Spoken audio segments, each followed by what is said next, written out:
Olá, boa noite a todas e todos. Estamos só aguardando o pessoal entrar na sala para que a gente possa começar a nossa atividade de hoje.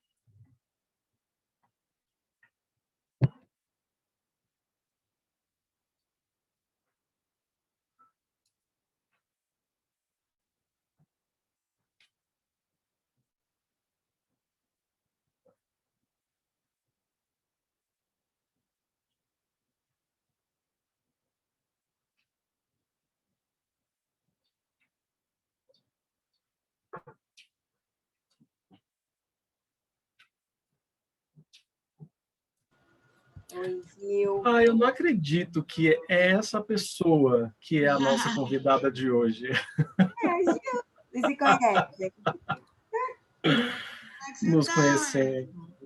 Nos conhecemos. Todas as vezes que a gente se encontra, a gente troca um abraço e é sempre muito bom reencontrá-la. Que bom poder reencontrá-la. Que bom.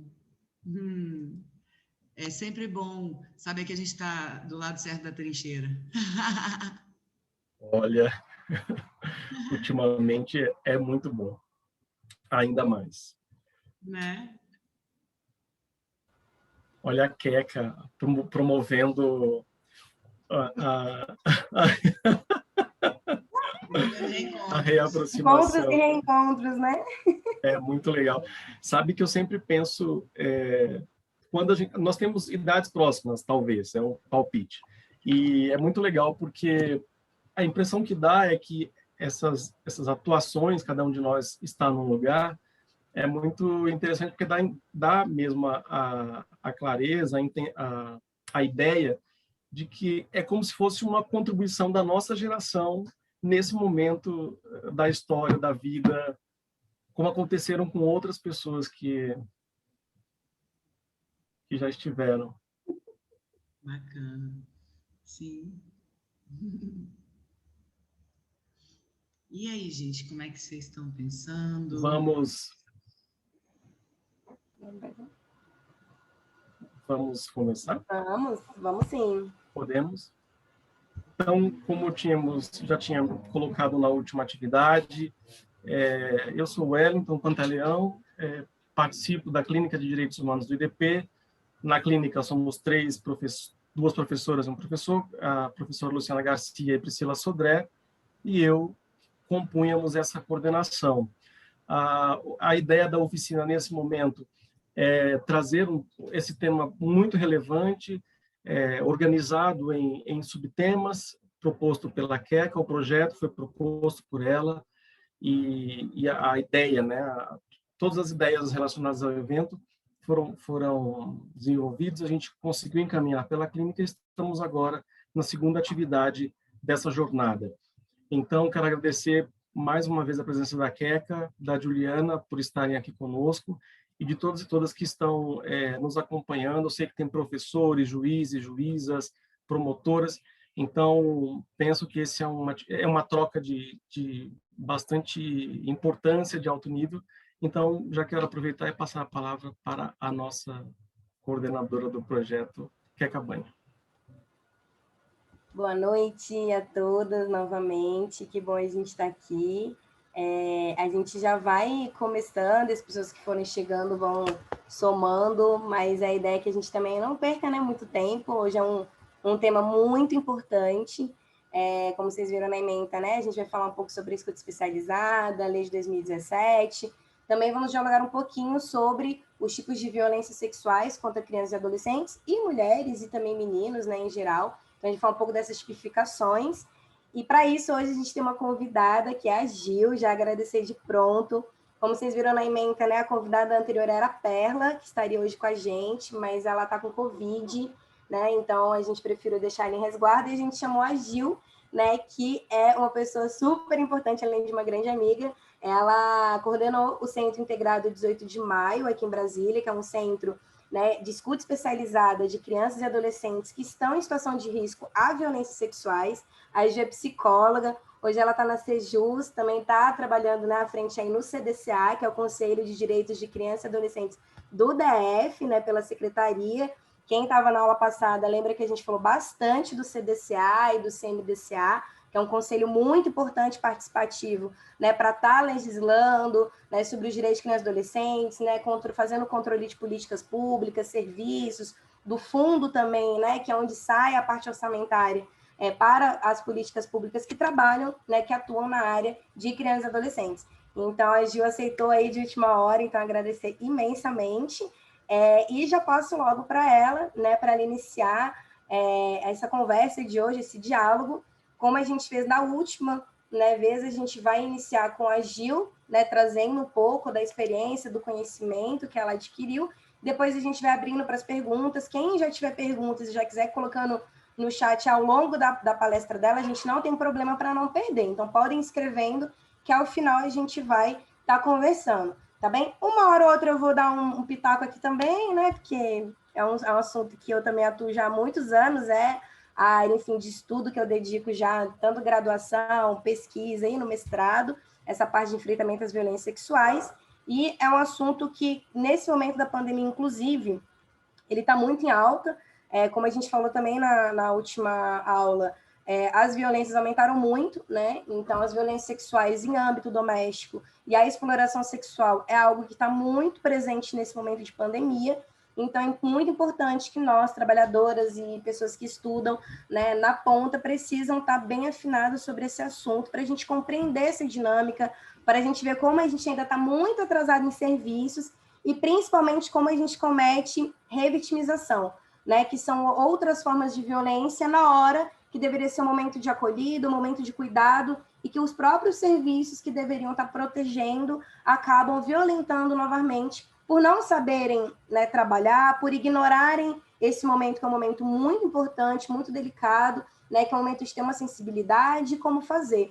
Por óbvio aqui, gente, não se trata de uma aula prática, a gente não está aqui ensinando ou querendo o intuito de ensinar ninguém a como fazer uma escuta. A nossa ideia é trazer elementos para que a gente compreenda, né, que existe, né, programas, existem serviços especializados, existem normas, existem legislações, e o porquê que a gente tem que ter esse cuidado, inclusive de saber o nosso limite e saber quando a gente não deve, né, tá interferindo no sentido de fazer uma escuta se a gente não sabe e encaminhar para os serviços adequados. O nosso intuito aqui, ele é esse, né? E aí também depois a gente vai estar se dispondo, né, para fazer conversas futuras, caso alguém trabalhe nessa área, nessa ponta, e tenha mais interesse de estar aprendendo de como, enfim, né, exercer práticas de escuta cuidadosas e acolhidas, como é o nosso objetivo.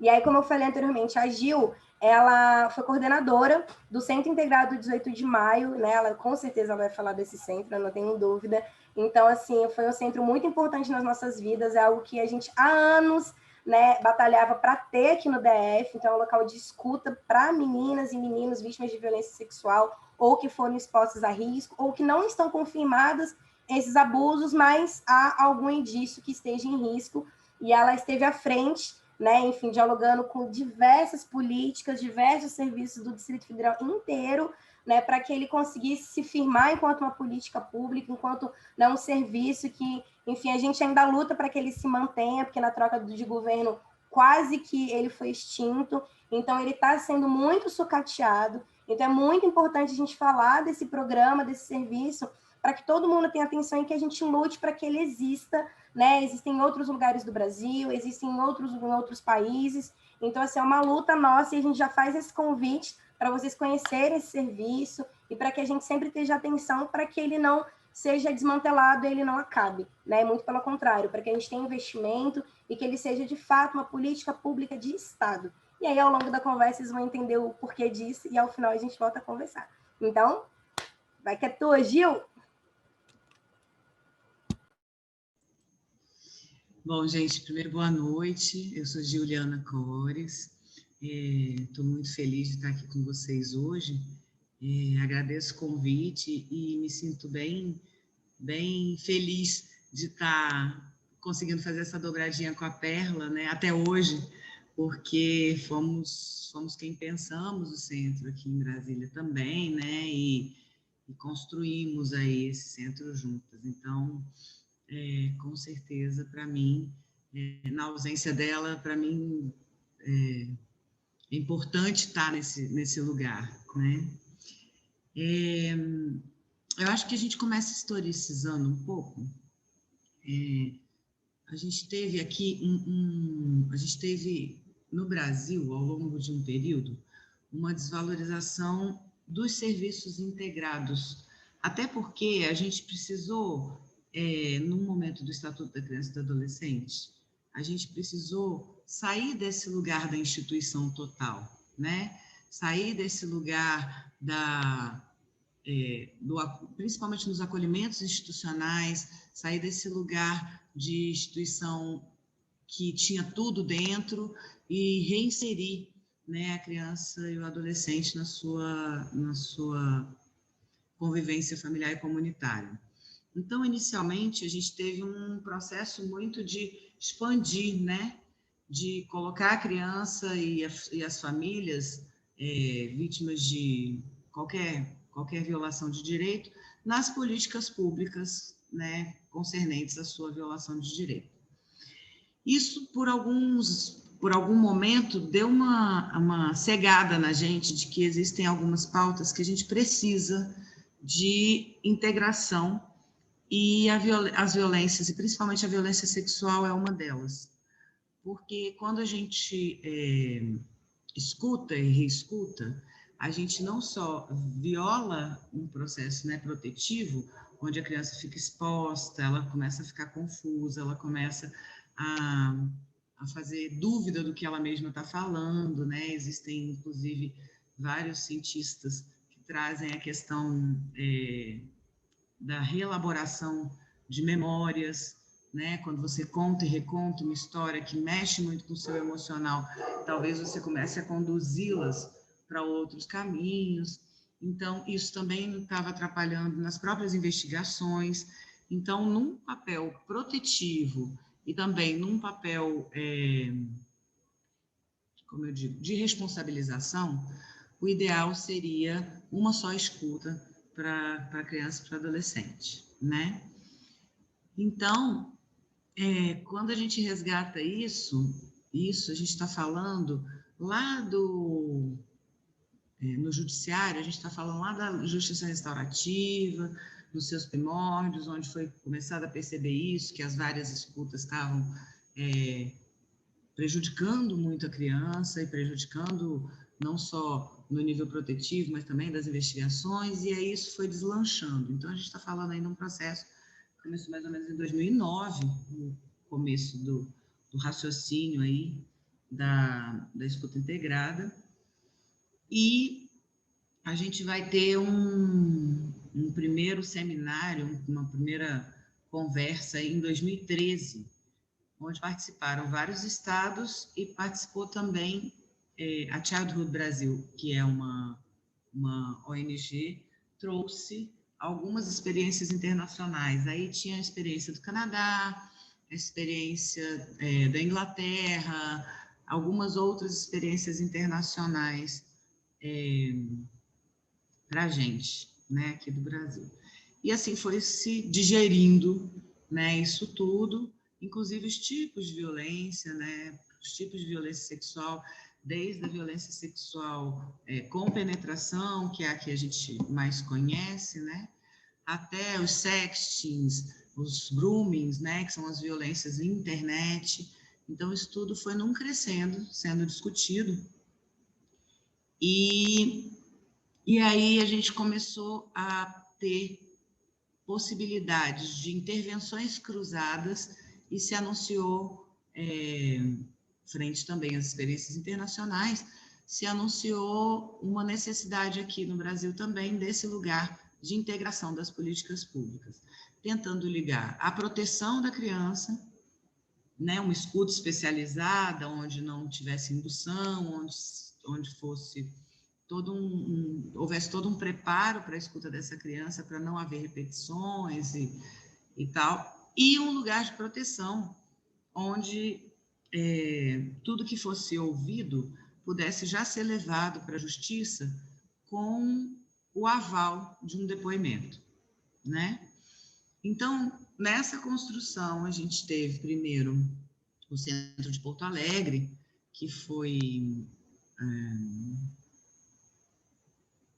que conseguiu ser capitaneado pela Promotoria de Justiça de lá. Depois a gente teve o Centro do Rio de Janeiro, que funcionou diretamente junto à polícia. E aí a gente teve um outro em Teresópolis, e, enfim, veio o Centro de Brasília, né? Acho que a gente conversa um pouco mais do centro mais para frente, porque eu acho importante que a gente olhe um pouco para quais violências esses centros queriam trabalhar, né? A gente tem, deixa eu ver se eu consigo compartilhar minha tela aqui. A gente tem nos centros a mesma, quer dizer, a questão que a gente consegue trazer na legislação, ela já é embasada no que os centros conseguiram perceber de violências, né? E aí a lei vem muito nesse papel de quais as violências a gente está chamando de violência sexual. Deixa eu ver se que eu consigo compartilhar aqui para a gente. Acho que vale a pena um resgate de onde vem legislativamente a intenção do centro.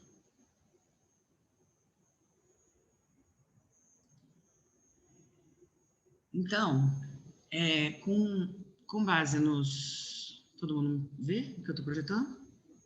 Ok? Tá. Com base nos centros todos que já existiam em 2017, a gente estava apenas com o de... Esqueci o nome, na Bahia. Daqui a pouco eu lembro. Só estava com ele em construção. Todos os outros 6 centros, eles já existiam. Então, já existia publicação de dados, já existia algumas coisas que puderam fazer com que a gente trouxesse na legislação os tipos de violência mais trabalhados. E aí se fez, se promulgou, né, a Lei 13.431, em 2017, que tem um elo direto com as normativas internacionais, o artigo 12 da Convenção do Direito da Criança, né, da ONU, e a Resolução 20 de 2005 do Conselho Econômico e Social das Nações Unidas. Então, a gente já tinha indicativos internacionais para a gente ter a nossa própria legislação, para a gente ter algum tipo de garantia da escuta da criança e do adolescente especializado. Então, a gente teve aqui todo esse resgate para fortalecer o que esses centros estavam trazendo já em loco, né? Eu trouxe aqui para vocês o próprio folder da Childhood Brasil, que eles foram um papel fundamental da legislação, né?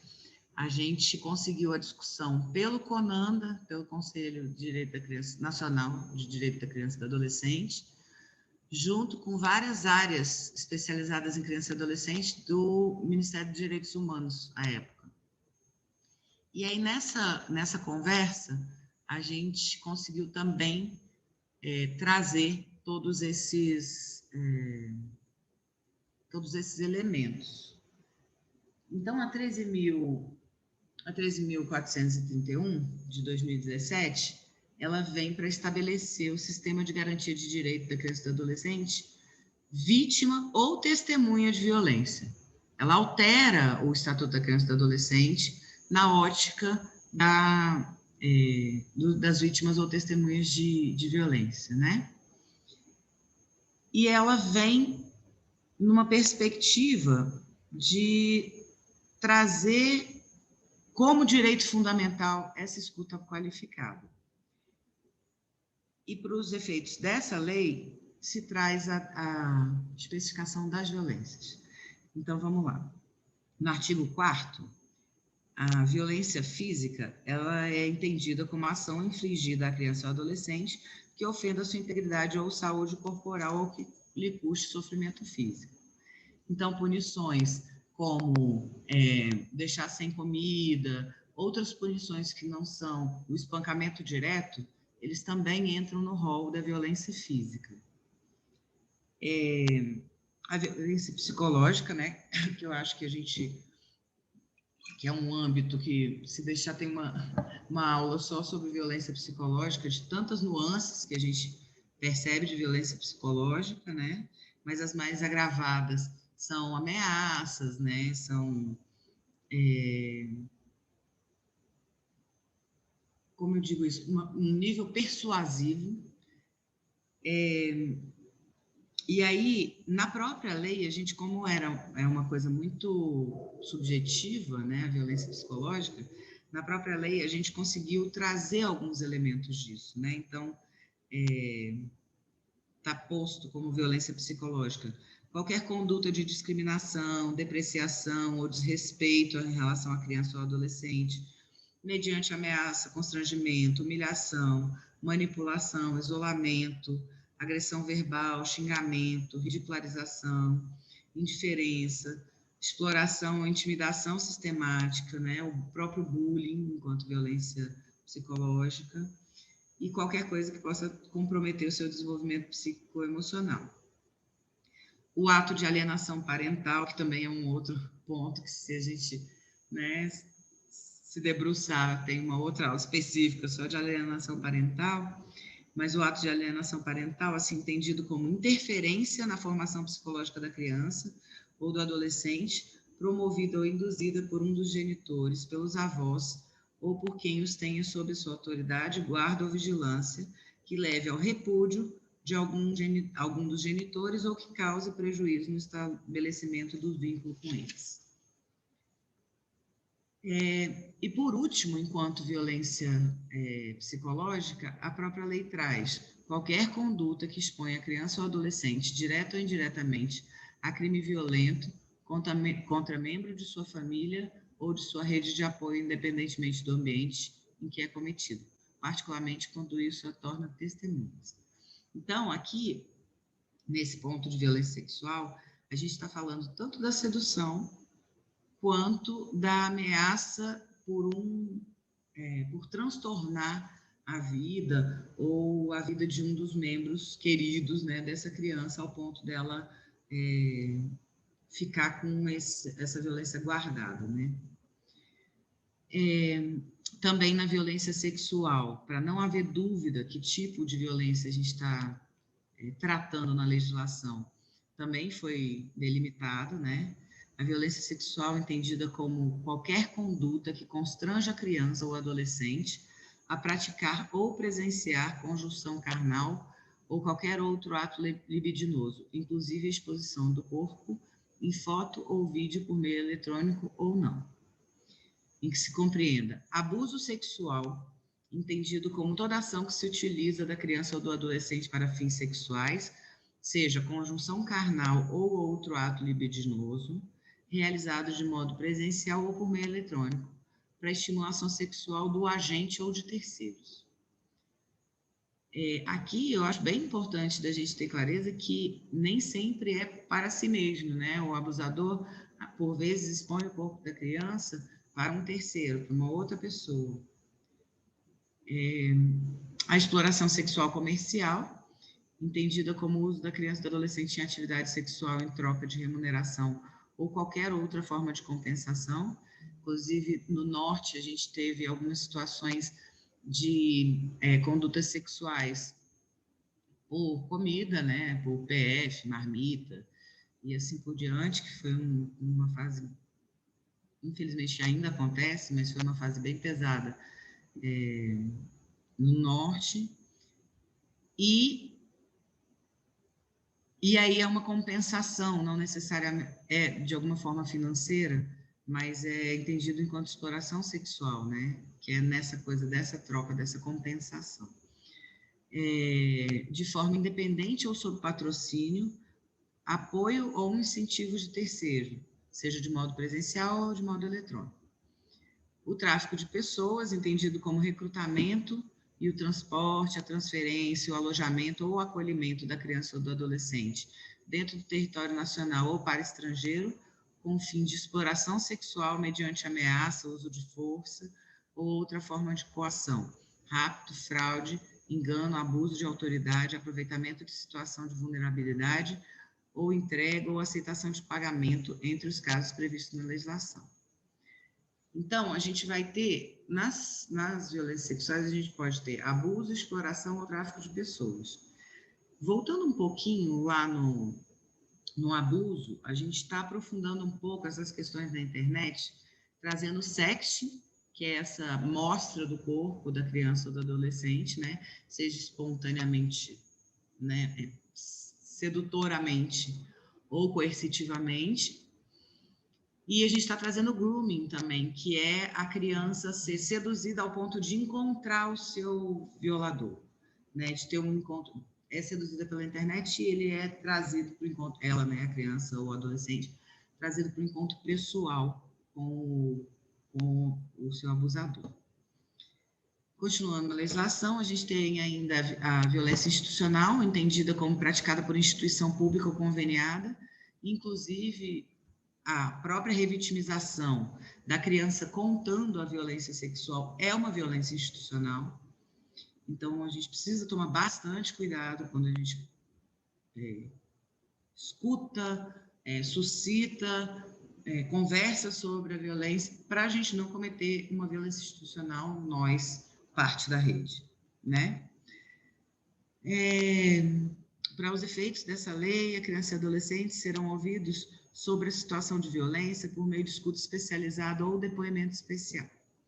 Acho que a gente dá uma paradinha aqui, porque aí a gente vai falar de escuta e violência, ou perdão, de escuta e depoimento especial.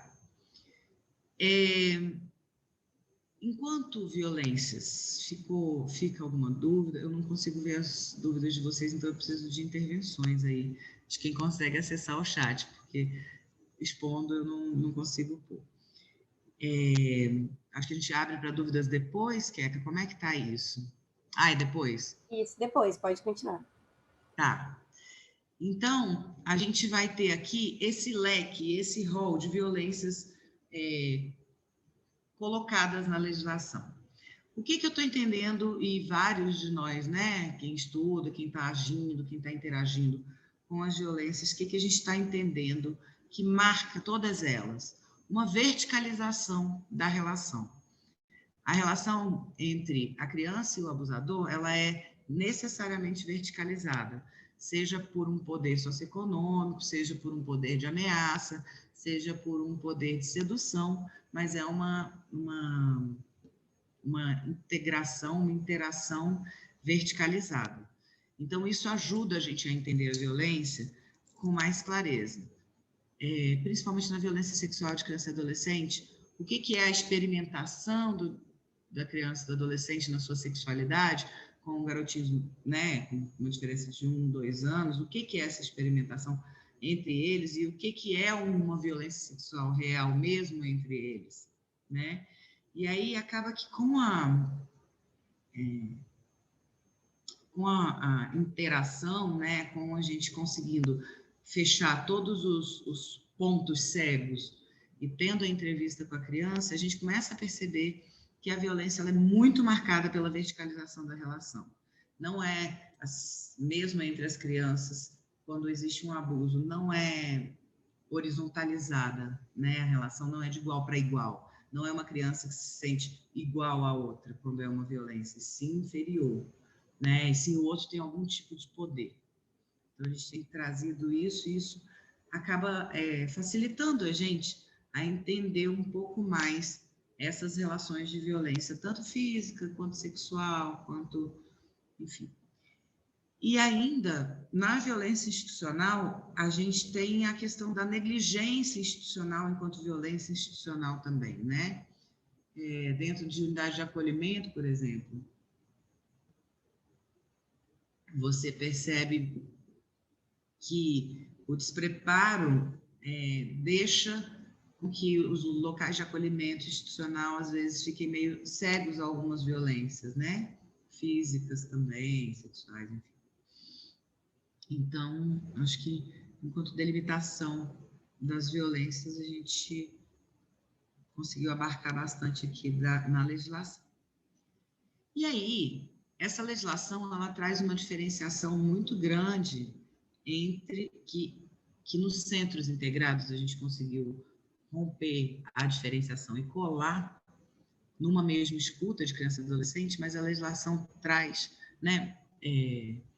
Porto Alegre faz uma única escuta, Rio de Janeiro faz uma única escuta, alguns outros lugares, Estados Unidos, né? Estados Unidos é impressionante, eles começaram com um centro no Alabama, que a gente aprendeu a fazer o nosso centro com eles, né? Eles começaram com um centro no Alabama, atualmente eles têm 900 centros distribuídos ao longo dos Estados Unidos.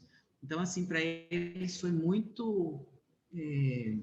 se instituiu enquanto política pública com muita facilidade, assim. E aí, a gente não... Aqui a gente, num primeiro momento, conseguiu colar, né, a escuta e o depoimento, e num segundo momento, a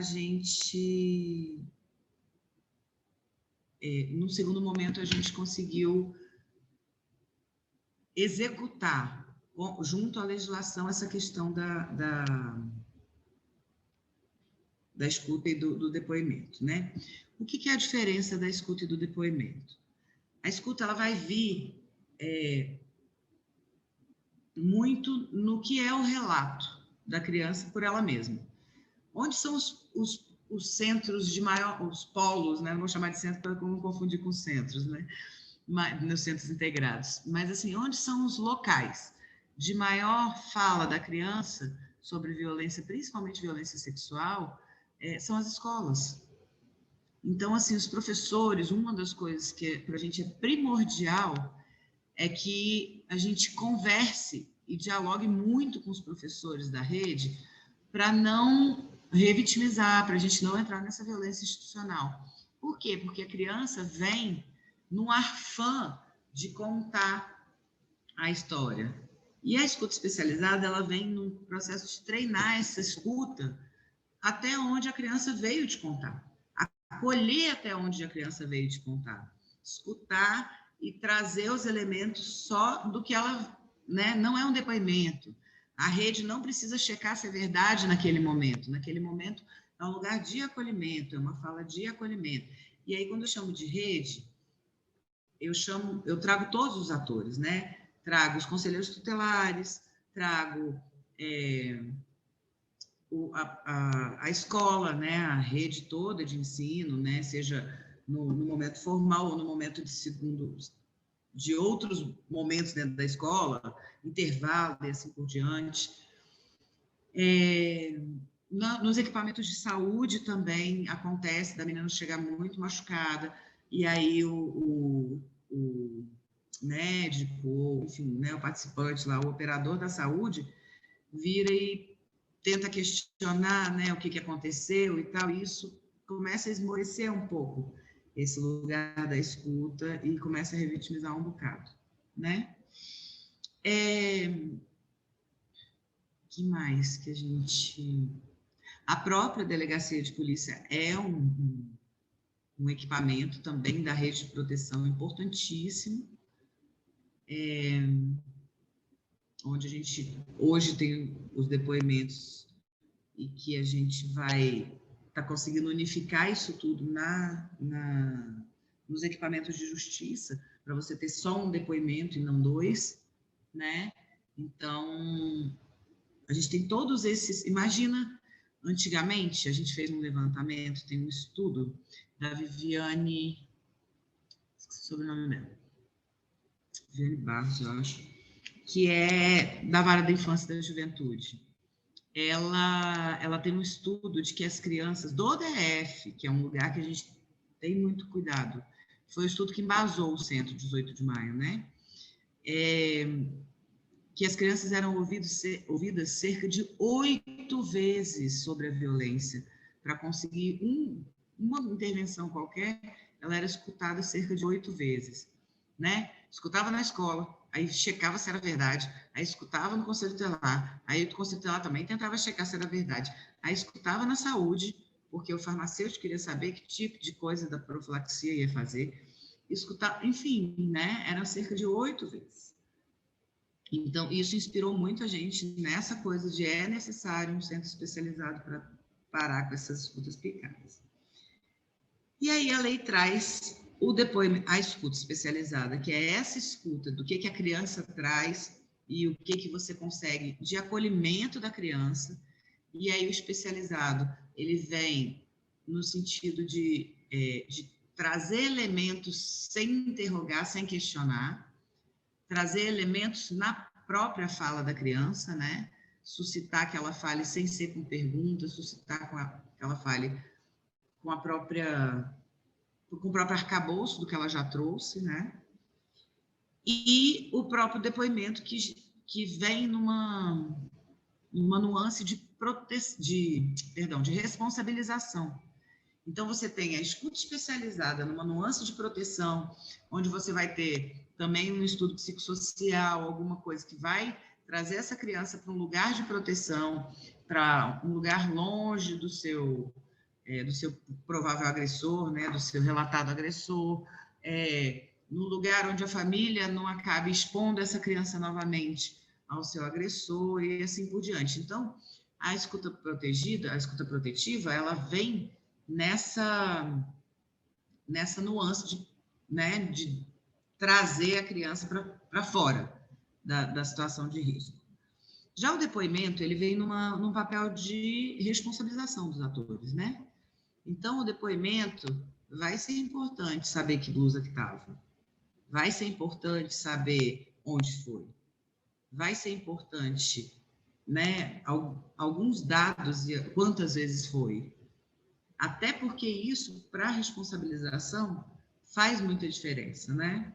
Infelizmente, ainda não é ainda relativizam muito o por cima ou por baixo da roupa e assim por diante. Então, hoje ainda se tem a necessidade de um relato detalhado para esse lugar da responsabilização. E essa é a função do depoimento especial. E por que ele é especial? Porque ele também é esperado que se faça uma vez só, e ele também precisa de profissionais especializados, com protocolo específico, para que não vire uma arguição policial, né? Não vire e essa criança não fique emparedada ao longo da sua fala. E aí, gente, existem lugares que a gente conseguiu juntar o depoimento à escuta. Aqui no DF a gente está resgatando isso um bocado, quando a vara da infância escuta, já escuta junto, né? A escuta qualificada já vem junto com o depoimento, quando a vara da infância escuta junto lá com 18 de maio, e o Ministério Público também já está com alguns protocolos nessa linha, tá? O que essa lei traz para a gente de alteração? Então, quer dizer, já existia isso posto nos centros, de alguma forma. Infelizmente, os centros têm uma disputa de quem vai fazer, quem vai executar os centros. Então, eles têm um lugar que a rede ainda não assentou para falar, o centro é num equipamento de direitos humanos, o centro é no equipamento, cada lugar está com o centro em um dos equipamentos, né? Tem gente com centro no judiciário, tem gente no Ministério Público, no caso do Sul, né? Tem gente com centro na polícia, como no Rio de Janeiro, aqui dentro dos direitos humanos, do que era a Secretaria da Criança, mas hoje dentro dos direitos humanos. E, então, assim, isso tudo ainda está muito incipiente, tendo em vista que a gente precisa agrupar várias políticas públicas em uma só. Fora daqui, a gente conseguiu, o Rio conseguiu, Porto Alegre conseguiu, e nos Estados Unidos e na Inglaterra, a gente tem os centros também com a saúde dentro. Então, coleta de prova, a questão do IML, toda essa questão já é conectada no próprio centro integrado, né? Aqui, a gente está ainda pedalando para isso, tendo em vista que a gente precisaria do que a saúde chama de cadeia de custódia de provas, que é a saúde ter a custódia da prova até que se passe para a segurança pública, né? E aí, o que mudou da lei? Vamos lá.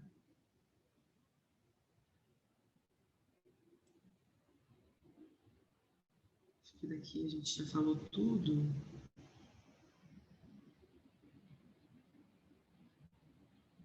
Aqui.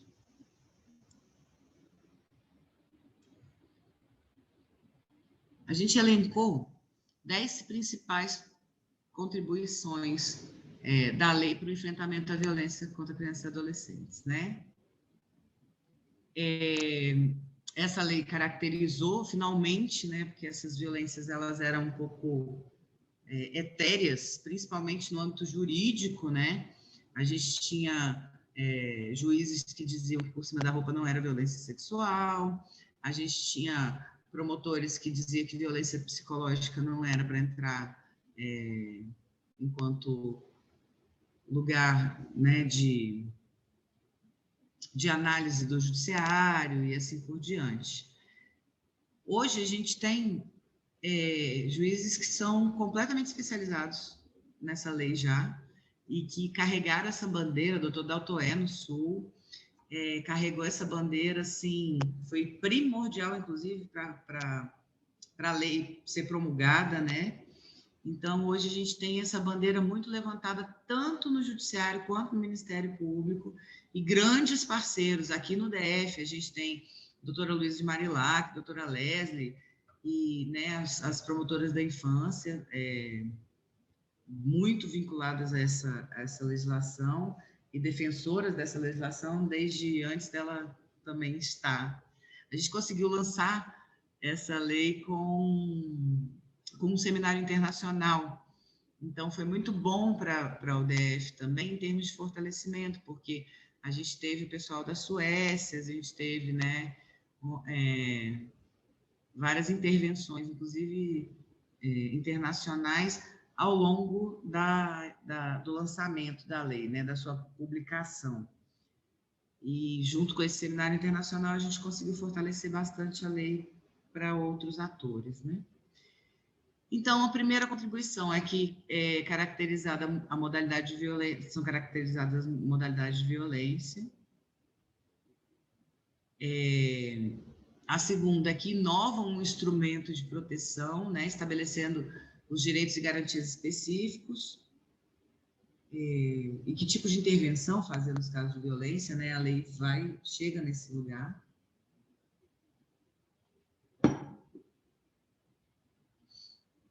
A distinção entre escuta especializada e depoimento especial, como eu disse aqui, ó, a gente consegue uma escuta especializada na saúde, na educação, na assistência social, que é essa escuta até onde a criança trouxe para você, até onde a criança disse para você o que aconteceu e até onde a gente está lá fazendo com que ela fale. Então, os nossos profissionais de saúde, educação e assistência vem nesse lugar de acolhimento, de escuta, de ação imediata, inclusive, não é uma desvalorização. Existe uma ação imediata, mas só com o que a criança trouxe, você não precisa cavar, né? E o depoimento especial é o realizado na justiça, que a gente tem tentado unificar essas duas, a escuta e o depoimento, num só movimento, e é essa a utilidade dos centros. Aqui também, na legislação, a gente tem um detalhamento dos procedimentos da escuta especializada e do depoimento especial, né? Tem não sei se vai dizer aqui, mas tem uma intervenção direta também no que a justiça chama de antecipação de provas, né? Para poder ter o depoimento especial já na justiça, uma das propostas da 13.431 a justiça fazer a antecipação de provas. O que é isso? Dentro do processo comum, o depoimento da criança ia se dar ao final do processo. Isso antes da solicitação de antecipação de prova, ou da gravação, né, da escuta especializada, ou do depoimento especial. Antes disso, a criança oscilava, a diferença entre o que a criança passou lá no começo do processo, né, que fez o processo se abrir, até a escuta da criança no final do processo se levava de 2 a 5 anos. Então, uma criança que passou pela violência sexual com 3 anos de idade, ela ia falar sobre ela na justiça com 8. Então, a gente tinha necessariamente um delay de, assim, todas as questões protetivas que fossem para ser tomadas já tinham sido tomadas, senão essa criança não estava viva, ou estaria muito, né, submetida ainda à violência sexual por muitos, muitos anos, ou essa criança já tinha tomado todas as providências psíquicas de esquecer aquilo, e aí ia ter que falar tudo de novo, depois de 5 anos da violência. E aí, aqui no DF, que a gente tem a justiça bastante célere frente ao resto da federação, a gente tinha entre 2 e 3 anos. E mesmo assim, na vida de uma criança de 5, 2 ou 3 anos, você está falando de 8 anos, né? E na vidinha de uma criança faz uma diferença gritante, de adolescente também, né? Uma adolescente violentada aos 12, falar da violência aos 15, é bastante tempo também. Então, de fato, a antecipação de prova, ela vem nessa lei também como um lugar muito protetivo para a criança, para que ela, depois de tudo resolvido, né, de alguma forma resolvido, ela não tenha que falar detalhamento dessa violência sexual que ela passou lá atrás. E aí a antecipação de prova também vem para cá, para as nossas contribuições. Aqui, ó, produção, vamos aqui primeiro. Tem outra coisa que eu esqueci. A determinação de que o ambiente de escuta da criança não seja na sala do juiz, né? Na sala de depoimento. Por quê? Porque, primeiro, o profissional que entrevista, ele vai ter cuidado nas falas. A gente tem casos antigos e bem emblemáticos que são de advogados de defesa ou de defensoria, de defensores públicos, fazendo perguntas como: mas você não quis? Mas não foi você que foi bater no quarto dele? Mas não foi. Então, tem várias questões que a sala de depoimento, ela traz como, além de ser um lugar muito inóspito para a criança, existe um risco ali de outras intervenções que não sejam apropriadas a elas, né? Enfim, desde intervenções acusatórias até forma de perguntar. Existem perguntas assim: você pegou no pênis dele? Aí a criança olha para todo mundo e fala: que é pênis? Isso é comum em uma certa idade. E um profissional preparado para falar no linguajar da criança, escutar no linguajar da criança o que ela quer dizer e ir traduzindo isso para a sala de audiência é muito importante. Então, essa lei, ela trouxe a necessidade de não ser feito na sala de audiência. A sala de audiência não é um lugar de escuta de criança e adolescente, então isso é repassado por um vídeo para a sala de audiência e com salas especializadas de escuta, dentro dos próprios tribunais. A produção de antecipação de provas, né, que é aquilo que a gente conversou, para diminuir o número de vezes que os meninos falam, né, as crianças e adolescentes, falam do fato ocorrido. E aí se diz de qualquer violência até 7 anos e de 7 anos para frente, a obrigatoriedade da antecipação de provas só para violência sexual. Estabelece a integração das políticas de atendimento, né, que vem na questão ou do centro integrado ou de um protocolo unificado, né? Acho que Campinas está trabalhando com protocolo unificado, tem alguns locais que estão trabalhando com protocolo unificado, que todas as políticas públicas se juntam na parte técnica específica dessas políticas, se juntam para discutir o caso e tomar essas providências. Então, assim, é como se eles não têm um centro, um equipamento integrado, mas a atuação ela é toda integrada e amarrada dentro de todas as políticas públicas. Então, essas diretrizes também estão né, propostas na legislação.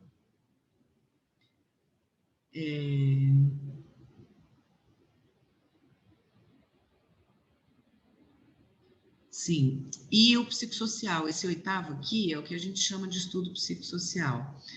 A gente precisa, em todos os casos, entender onde foi e onde estão as vulnerabilidades dessa família para que não deixe voltar a acontecer a violência. Então, a função, essa lei também trouxe essa função do Estado no sentido de perceber no lugar protetivo, né, o que essa família, onde essa família está falhando, quais as vulnerabilidades dessa família fazem com que essa criança esteja exposta àquela violência que levou ela aos centros, aos atendimentos, enfim.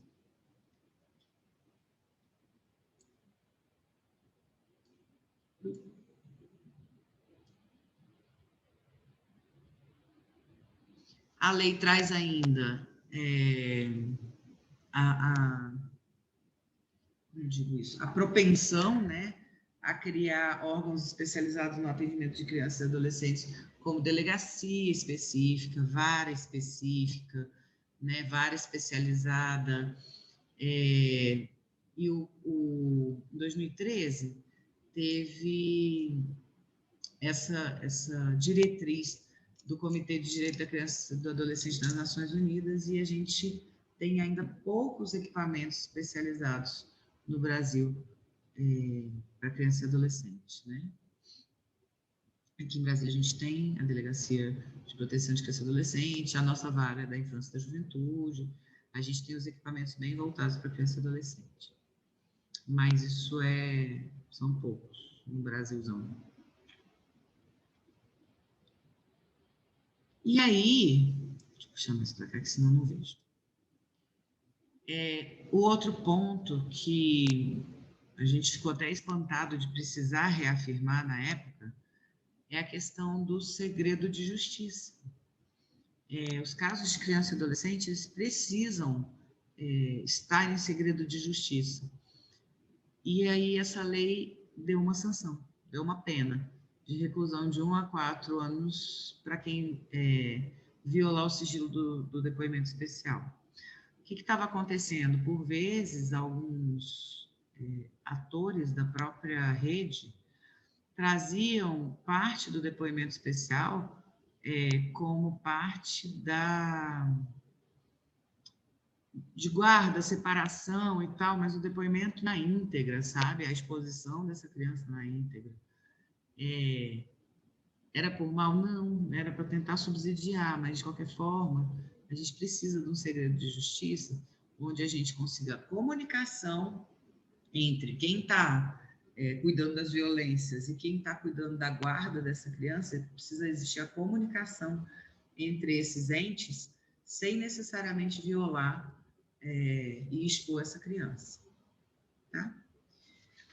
Bom, eu acho que é isso que eu tinha para trazer para vocês enquanto legislação, novíssima, assim, no sentido, infelizmente, 2017 ainda continua uma legislação nova, ela está prevista para implantação em 2018, no entanto, a gente não tem ainda muitos locais de antecipação de prova, as salas de audiência, a gente tem muitos lugares, mas os centros integrados e a antecipação de prova ainda não.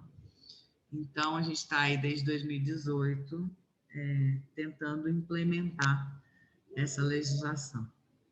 Acho que é isso que eu tinha para trazer para vocês. Estou aberta aí para todas as perguntas e, enfim. Arrasou, Gil. Muito obrigada. Deixa eu só colocar aqui que meu computador desligou, então vou ficar pelo céu agora. Deixa eu só abrir aqui também o chat, mas aí... Eu tenho que parar o compartilhamento, né? A apresentação, isso. Aí. Isso, arrasou. Antes da gente ver as perguntas e já incentivar também aqui as pessoas, quem tiver qualquer dúvida, pode colocar no chatzinho, escreve aí as dúvidas, para a gente, enfim, continuar essa conversa aqui mais um tempinho. Mas antes de passar, assim, enfim, perfeito, né, a apresentação, nada a complementar sobre isso. E muitas vezes a gente tem dúvidas quando a gente não conhece, né, sobre escuta especializado, por que a gente tem que ter essa série de cuidados. Enfim, a gente acaba numa maior vontade de fato, ajudar ou acompanhar, enfim, ou ter principalmente quem trabalha no judiciário, ter uma miudez do fato da violência, e isso acaba por violentar muitas vezes. Isso que a Gil traz é muito importante, assim. Nós que trabalhamos na ponta, trabalhamos como garantidoras de direitos, né? Lembrando a diferença que a gente fez também na semana passada, né? Do que é o sistema de garantia, o que era, enfim, antes disso, e nós aqui nos colocamos como garantidoras de direitos, muitas vezes a gente também comete essas violências, né? Que é o que a gente chama de revitimização. E por uma falta de conhecimento e, às vezes, até por uma perversidade. E aí, por que eu trago isso? Qual a necessidade, se você não vai atuar de fato, né?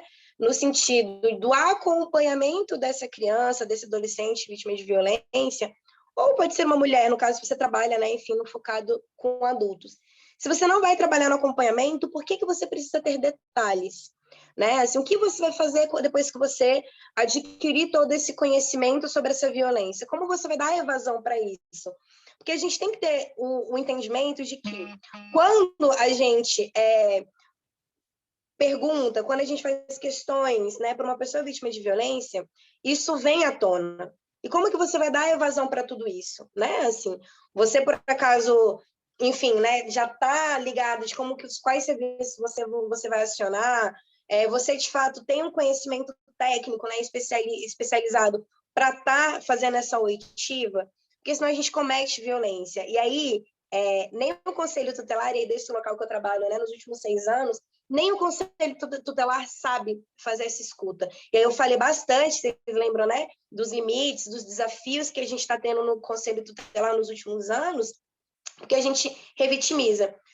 Na implementação do Centro Integrado, 18 de maio, aqui no DF, a gente acompanhou muito, né? Eu acompanhei muito de perto nessa construção, enfim, e principalmente do fluxo. E eu lembro que eu batia muito na tecla, né? Os conselhos tutelares não podem fazer escuta, o conselho tutelar não pode estar à frente, porque a gente não tem qualquer formação, né? Qualquer técnica. E muitas vezes, assistente social, psicólogo, advogado, gente, não quer dizer que se você trabalha, né? Se você tem uma formação, você vai ter, de fato, um direcionamento para fazer essa escuta, essa acolhida. Então, existe sim, né, uma especialização que você tem que fazer, né, uma técnica que você tem que adquirir, que vai ser por prática, né, de trabalho, por leitura, por literatura, conhecer esses locais e, principalmente, uma estrutura. A violência institucional, ela não é cometida só pela pessoa que está ali, né, exercendo o seu trabalho, mas também a estrutura. Se você não tem uma estrutura adequada, né, para promover essa acolhida, né, ter um local seguro, também é uma violência institucional. E essa violência institucional, ela vai se dar de várias formas, assim. Não só de você não saber qual pergunta fazer, como fazer, quais palavras adequadas utilizar, mas também como você se portar nesse local. Quem tem que estar junto, né? Como é feito, como é essa estrutura, como que é essa sala, né? Porque a ideia é que a criança, enfim, a vítima, no caso, ela não precise ficar repetindo, né? Se ela não precisa ter uma memória daquilo de uma forma que isso a violente novamente. E aí também é importante destacar que qualquer processo, ele vai ser danoso. A escuta especializada, ela também é danosa. Bom, você está relatando novamente aquilo que te acometeu. Então, a ideia é que ela seja menos invasiva, que ela seja menos agressiva, né? Assim, que de pronto você tenha uma forma ali de estar dando um suporte para essa vítima. E sempre lembrar que, se nem a gente, enquanto adultas, né? Nem nós aqui que estamos falando de um local aqui agora, estamos falando de uma violência, se eu for repetir tudo que eu falei aqui nesses últimos 5 minutos, eu não vou falar da mesma forma, né? Imagina uma criança ou adolescente vítima de uma violência. Então, a ideia é que quanto menos também ela fale, mais cru a informação venha, né? Mais consolidada essa informação venha. Por isso também que é importante você ter uma técnica, né? Você ter todo esse aparato para receber essa escuta. Os limites que a gente tem desse processo são todos esses que Gil trouxe, e que a gente tem muita ainda coisa para enfrentar. Primeiro, é que todos os serviços compreendam a importância dessa lei e que ela também esteja na prática, né? Que as delegacias, que são hoje os locais, principalmente aqui na capital, que tem muita dificuldade, muita resistência, né, de compreender que espaços como o Centro Integrado, né, espaços esses que são especializados para exercer esse trabalho, eles têm autonomia e eles têm legitimidade para fazer esse trabalho e que ele vai servir, né, para a delegacia e que ele também pode servir para o judiciário. Então, muitas vezes, o que acontece? O centro faz a oitiva e depois a delegacia também vai fazer a oitiva porque vai falar que não serviu por N motivos, como provas, enfim, vão trazer lá os argumentos deles. E que é frágil esses argumentos, né? E aí eu brinco, eu falo que antes a gente não tinha serviços, né, para fazer esse atendimento. Hoje a gente tem muitos serviços que brigam, que não dialogam entre si para ver quem vai exercer. É uma disputa ridícula, né? E que o que acontece é que fragiliza, né, os serviços e os trabalhos. Então, como vocês viram, no Brasil a gente tem pouquíssimos, né? A gente, enfim, tem mínimos, enquanto a gente tem, né, nos Estados Unidos, quase 1.000 serviços. Aqui no Brasil a gente tem inúmeros, sendo o país que mais violenta crianças e adolescentes, que mais violenta mulheres, né? O Brasil, ele é um país ainda que bate recorde em tráfico de mulheres, em tráfico de crianças e adolescentes, em exploração sexual de crianças e adolescentes, né? Violência sexual intrafamiliar, enfim, são inúmeras formas de violências, né, no âmbito sexual, que a gente ainda está lá no ranking, e que quando se trata da proteção, da ótica garantista, a gente está lá atrás. Então, assim, nós que estamos aqui hoje, enfim, tendo essa partilha, esse estudo, que a gente se coloque de fato, né, assim, a questionar, né, quando vocês estão vendo o processo de revitimização. Se vocês estão participando, a gente sabe que aqui, enfim, tem pessoas que são assistentes sociais, psicólogos, pessoas do direito, enfim, pessoas que estão indo em formação ou que já se formaram e estão já trabalhando na ponta. Se você ficou incomodado, né, acompanhando determinada escuta, se você ficou acompanhado quando você leu determinado relato, questione. Não naturaliza isso, né? Assim, eu peguei uma vez, para finalizar e a gente passar aqui para as questões, uma vez eu peguei um relato de um psicólogo que ele me trouxe detalhes, assim, que ele falava, o que ele perguntou para a criança? Ele perguntava assim, que ele perguntou para a criança, né, como que a criança sabia o que estava saindo, né? Do pipiu do padrasto era um líquido branco e não xixi. Assim, né? E aí ele fazia outras perguntas invasivas, assim, se a criança toca e como ela tocou, mas assim, a forma, e dentro de uma sala, num local que a menina estudava. Então, assim, completamente inapropriada, completamente. Né? Assim, olha a referência de memória que essa criança vai ter, né? Da escola dela, olha o local, aquela pessoa que perguntou, ela deixou de ir para o intervalo do recreio para o psicólogo conversar, porque a irmã trouxe um relato. Então, assim, uma barbaridade. E quando eu fui, enquanto conselheira tutelar, inclusive, questionar a instituição, vieram para cima de mim, assim, a gente teve que, de fato, atuar de forma administrativa ali dentro para que as pessoas compreendam, né, porque é muito sério isso. Então, a gente espera muito que tenha tido uma mega contribuição para vocês, né, enfim, vão depois dar uma estudadinha mais sobre a tipificação das violências, para a gente saber o que, enfim, que não é porque conjunção carnal não necessariamente é mais grave do que uma violência psicológica. Então, a gente precisa também ter outros olhares sobre essas violências. Tá bem? E aí agora eu vou passar para o El aí fazer as perguntas. Vamos lá para as perguntas. Tem um aqui bastante interessante, mas tem um contexto que eu preciso ler. É do Guilherme Lima. Olá, boa noite, um prazer ouvi-las. Segundo o último dossiê de assassinato e violência contra travestis e transexuais emitido pela ANTRA em 2020, a mais jovem adolescente trans assassinada tinha 15 anos e, em janeiro de 2021, uma jovem de 13 anos foi assassinada violentamente e em público. Em dados gerais, o dossiê revela que 71% dos crimes foram cometidos em espaços públicos. 78% eram mulheres negras e 94% eram profissionais do sexo. A soma dessas informações nos revela que políticas públicas não chegam para essa minoria. Portanto, partindo desses dados, conseguimos entender que essa comunidade é invisibilizada, violentada e negligenciada.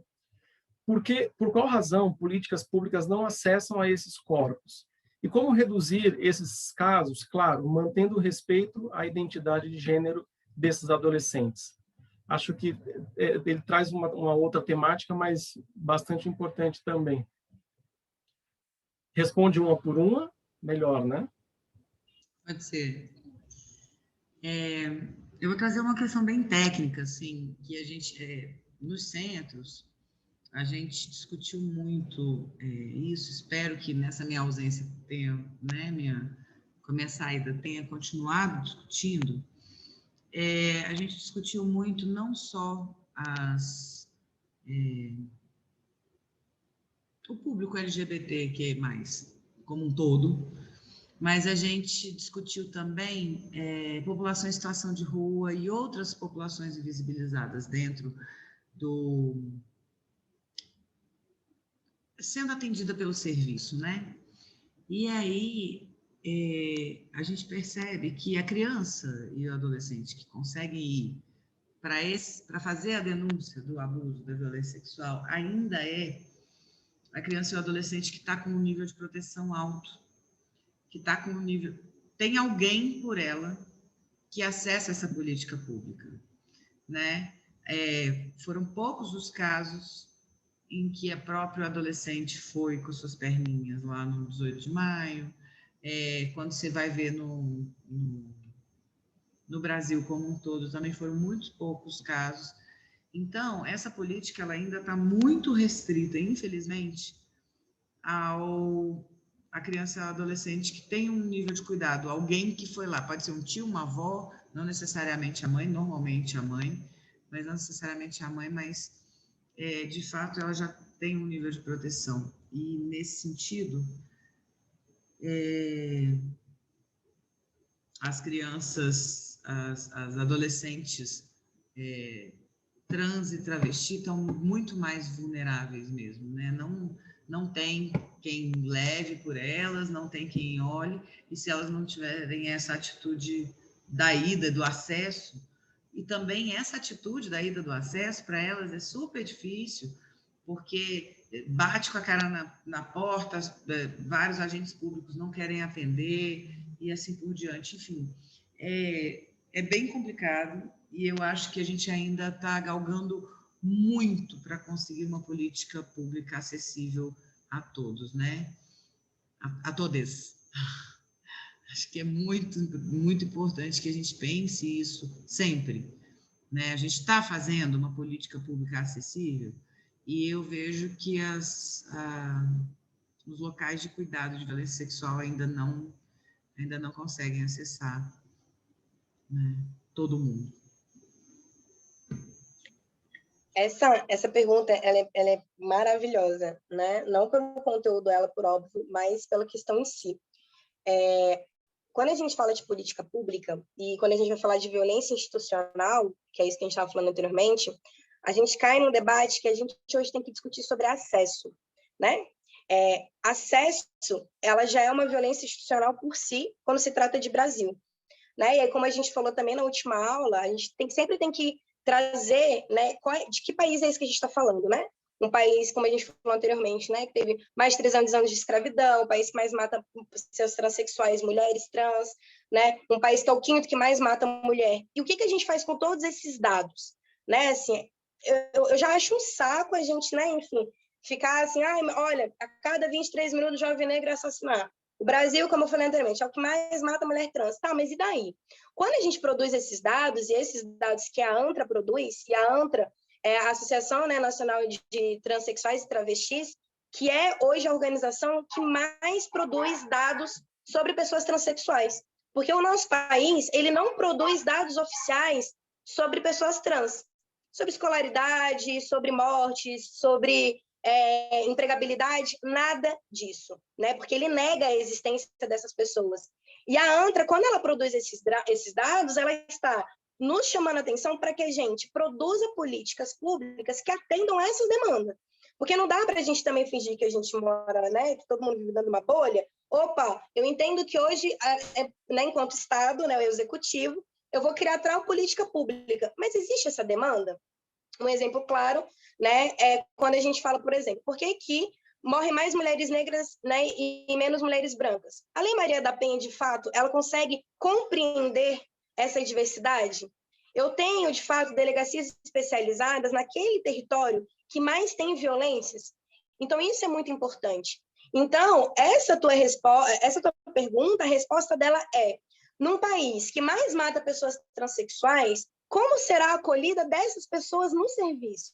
Se eu nego, primeiro, algo mais importante, que é o nome. Se essa pessoa chega, né, e quem está lá é uma pessoa que não tem uma formação, não sabe sobre a política nacional que a gente tem hoje para pessoas LGBTs, não preenche, né, o SINAM, o formulário que tem, por exemplo, na saúde, certinho sobre o nome social, e compreende o que é o nome social. Né? Assim, se a sua porta de entrada é o seu nome, você já é violentado, eu não vou procurar esse serviço. Eu vou continuar à margem, porque eu fico à margem, eu sou marginalizada, porque a sociedade e o Estado fazem isso comigo. Né? São esses atores que me colocam fora, né, desse local de existência.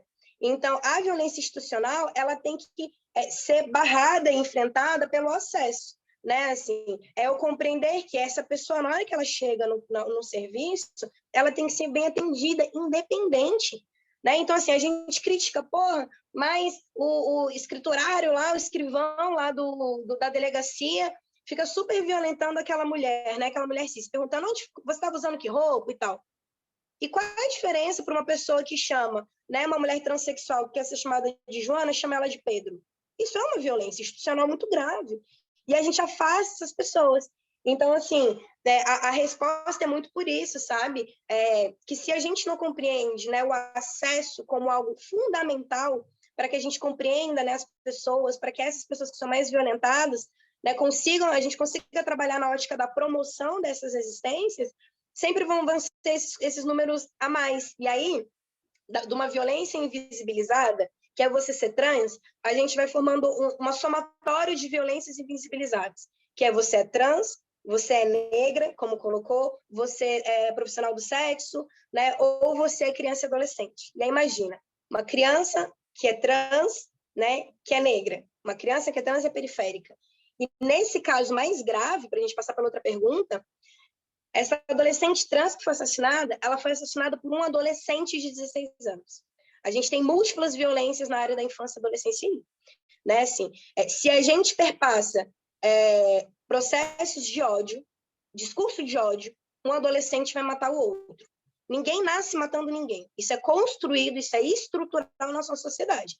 Nós odiamos pessoas trans, nós odiamos pessoas negras, porque nos disseram que essas pessoas não são pessoas. Elas não têm alma, elas não merecem ser vivas, elas são doentes. E elas matam, elas são criminosas. Então, se eu tenho medo do outro, logo eu prefiro exterminar o outro. Né? Então, isso vai também de um processo nosso de reconstrução cotidiana do que a gente de fato passa para criança e adolescente. Porque aí a gente fica, né? É o futuro do Brasil, é o futuro do mundo. Que futuro é esse? Né? Assim, olha como é uma violência. Eu acabo com o presente para que ela construa o futuro. Então, né, enfim, são paradigmas que a gente tem que estar se redesenhando.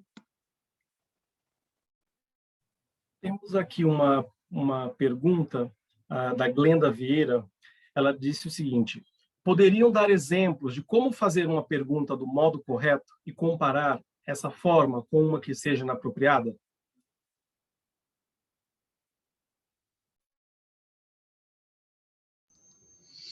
Acho que a gente tem diversas formas de perguntas erradas, e todas elas são num lugar de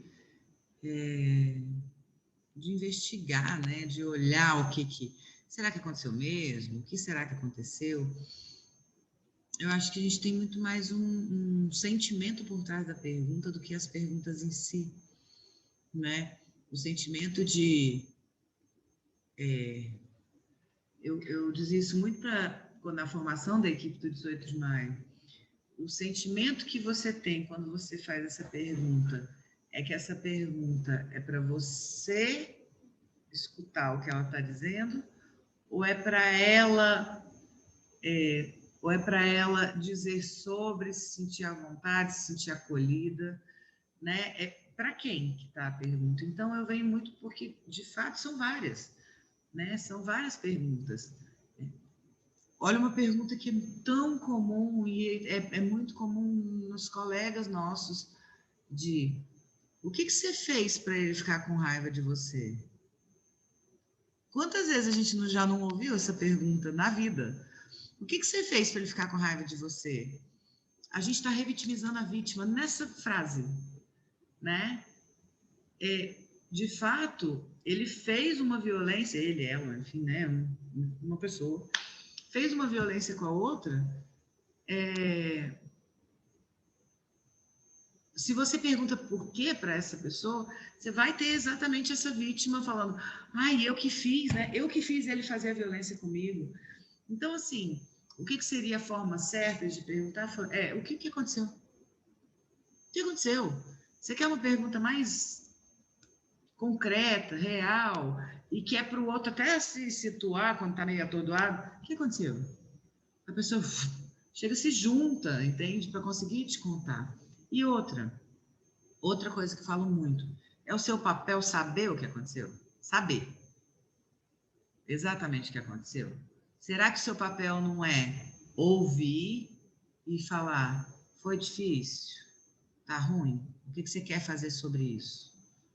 Então, eu acho que as perguntas que a gente tem para a criança e para o adolescente que vem relatar uma violência são umas perguntas de futuro. A gente traz sempre essa coisa, não são perguntas do passado. O sentimento que tem que mover as suas perguntas são as perguntas de futuro. Foi ruim, foi pesado, né? E o que você... E eu acho que nem qualificar, né? A maior parte das vezes nem qualificar. Eu acho que assim, isso tudo aconteceu com você. E o que você quer fazer com isso? Onde eu posso te ajudar? São perguntas de futuro. Eu acho que esses sentimentos, eles dão um norte para a gente. Porque pergunta ruim, pergunta boa, a gente sempre vai ter, né? A gente sempre vai ter, por mais... Não tem como a gente decorar tudo que a gente quer perguntar num momento desse, até porque normalmente esses momentos surpreendem a gente. Então, eu quero trazer bem esse afeto, sabe? É o afeto do para frente e o afeto de para quem está sendo essa pergunta. Então, acho que esse afeto ele pode nos trazer para um lugar de mais proteção. Não consigo ver a expressão das pessoas porque elas estão com a câmera desligada, mas eu consigo imaginar, porque essa abordagem faz a gente realmente pensar muito, né, em como essa abordagem pode ser feita em situações de violência, ainda mais com crianças e adolescentes. A Isabel, aliás, a Yanara Oliveira, diz: boa noite, eu gostaria que a Juliana falasse um pouco mais sobre o Centro Integrado e como é a relação dele com o Judiciário. Hoje, a gente, inclusive, está com um termo, né? Um termo de parceria com a própria Vara da Infância. Então, a gente está com a Vara da Infância bem conectada, já começando a fazer o depoimento e a escuta, porque eles têm prerrogativa de depoimento especial também, né? Então, começando a fazer os depoimentos e as escutas necessários à Vara da Infância, junto com a escuta especializada da equipe do centro. E está tendo também, a gente está assinando o mesmo termo, só que com o Ministério Público. Então, esses dois equipamentos que também fazem depoimento especial, estão assinando termos de cooperação com o 18 de maio. Acho que esses braços dados aí, acho que quanto mais a gente tiver essa conexão da rede, menos revitimização a gente reproduz. Então, eu comemoro muito a cada termo de cooperação que a gente consegue assinar, eu comemoro muito com o 18 de maio, comemoro bastante com a atual coordenadora de lá, e estou esperando a hora de comemorar o termo de cooperação com a Polícia Civil novamente.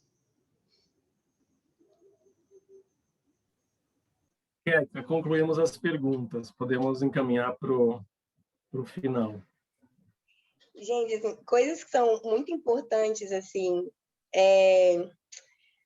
a gente sempre tem que pensar, e aí para a gente fazer essa conclusão, quando a gente trabalha, né, diretamente no atendimento a pessoas, né, assim, é muito importante que a gente compreenda que não existe fórmula pronta, não existe uma bula que vai estar ali junto, né?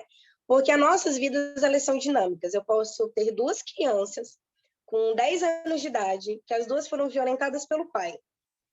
Vão ser diferentes as narrativas, a forma que as violências se deram naquele corpo, naquela mente, sempre vão ser. O território modifica, a construção familiar é outra, né? As duas crianças são outras, então, assim, não existe algo pronto, né? Então, assim, a gente pode trazer sempre nessa perspectiva de que se coloca. Você gostaria, se você tivesse 10 anos de idade, você estaria perguntando como para essa criança. E sempre lembrar que é muito importante a gente, nesse momento, por mais que seja criança, não fantasiar como se fosse uma brincadeira, né? Assim, a gente tem muita compreensão que o lúdico é uma coisa, né? Aquele momento é um momento sério, ele é responsável. Para a criança também ter noção de que aquilo ali é um outro espaço. Então, assim, o pipi, a xoxota, o bumbum, aí pega um brinquedinho. Então, assim, isso é muito complicado, né? A gente está falando para você chegar ali e falar, olha, você teve uma introdução peniana na vagina, não é isso. Mas, às vezes, a gente não precisa usar nem nome, né, para as genitálias. A própria pergunta, como a Ju falou, né, o que aconteceu? Né, assim, isso vai se dar, e aí é o tom da voz, como eu falei, a estrutura, você está sentada, essa pessoa está confortável, né, esse local para criança é um local agradável, né, não está quente, não está muito frio, então, assim, não tem um computador, um papel, uma caneta, né, coisa que você fica anotando e nem olha para a cara da criança, você põe um gravador na cara. Então, assim, são técnicas, né? É sensibilidade, é afeto, é a gente se humanizar. E lembrando, inclusive, gente, que às vezes você pode ficar 40 minutos com uma pessoa e ela não vai te dizer nada, né? E eu sempre falo, não dizer nada quer dizer muito. Então, às vezes acontece. Eu já fiquei uma hora com o adolescente calado. Não por uma situação de violência sexual, por uma situação de violência física. E ele calado. Né? Eu saía, eu perguntava se ele queria alguma coisa, mas ele também não se movia, ele queria estar ali.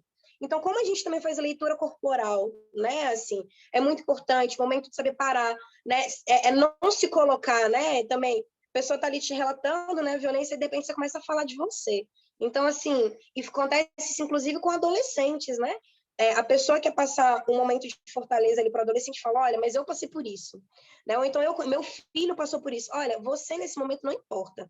Né? Assim, o foco não é tu, enquanto ali, né, que está nesse papel da oitiva. Então, são situações que a gente sempre precisa trabalhar e lembrar, gente, afeto, a sensibilidade, né? Assim, a gente lembrar que a gente pode muito mais do que um computador e uma mesa. Né? A gente pode muito mais do que um papel que está escrito o que você tem que fazer.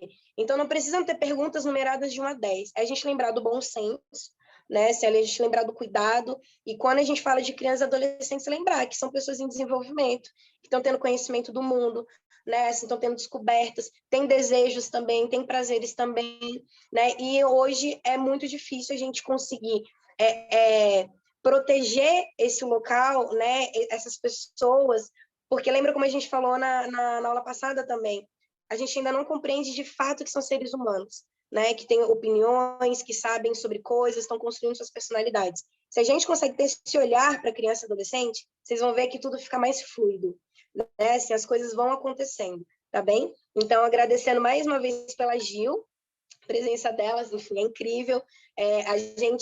Eu sofri muito quando a Gil saiu à frente, né, da coordenação do Centro de 18 de Maio, brigo diariamente por aquele espaço, né, enfim, mas é isso, né? Quando se trata de governo, a gente sabe como é, não importa a técnica e o conhecimento que a pessoa esteja ali, né? Eles vão fazendo tudo a toque de caixa, mas mesmo a Gil não estando à frente desse espaço, ela não deixa de ser uma lutadora, né? Uma garantidora de direitos humanos e, enfim, é uma grande amiga e eu agradeço demais por tudo que ela trouxe. Vai ficar gravado sim, tá? Depois o Wellington diz aí esses temas, até porque, Wellington, outras pessoas me perguntaram também por e-mail, no Instagram, onde que estava, acesso também ao material que a gente está mandando, bastante material, tá bom, gente? E obrigada, boa noite, passar por eu agora, e até quinta-feira que vem, que vai ser com o Leonardo Ortegal, lembrando. A gente vai falar sobre diversidade de crianças e adolescentes negras, de territórios, né, sobre crianças e adolescentes LGBTs, enfim, sobre religiões. A gente vai trazer algo muito importante, né? O Léo é assistente social, professor aqui da Universidade de Brasília, e também um militante de direitos humanos de crianças e adolescentes. Tá contigo, El. Perfeito. Um recadinho, o e-mail da clínica, quem quiser anotar, para tirar alguma dúvida, pedir link da atividade, pode encaminhar um e-mail para aqui, clinicadh@idp.edu.br. E aí, se porventura não tiverem recebido os materiais que a Queca selecionou, a gente encaminha também. Queca, quem te pediu o link, depois você me fala que eu te mando o link e passa para o pessoal. E agora é a hora da foto para a gente poder fazer uma boa imagem. Então, quem puder abrir suas câmeras, por favor, para a gente poder fazer um bom registro. A Queca já está arrumando o cabelo. Não sou obrigada, né, gente? Vamos lá, Olha a hora. pessoal. Foto feia. Vamos lá, abrindo as câmeras, quem quiser, para a gente tirar uma foto legal do registro da nossa atividade de hoje. Mais alguém? Pronto, tirei. Muito obrigado a todas. Nos vemos na próxima quinta. Cuidem-se, usem máscaras e a gente vai se encontrar na semana que vem. Gente, muitíssimo obrigado. Obrigado, Queca. Obrigado, Gil. Um prazer rever vocês. Tchau, tchau. Beijos. Pedro, sobre as gravações que você perguntou, me escreve um e-mail me escreve uma mensagem nesse endereço de e-mail que eu passei, que eu vejo para encaminhar para você, tá bom? E quem quiser também, encaminhe um e-mail que a gente manda para vocês depois. Muito obrigado, gente. Tchau, tchau. Boa noite.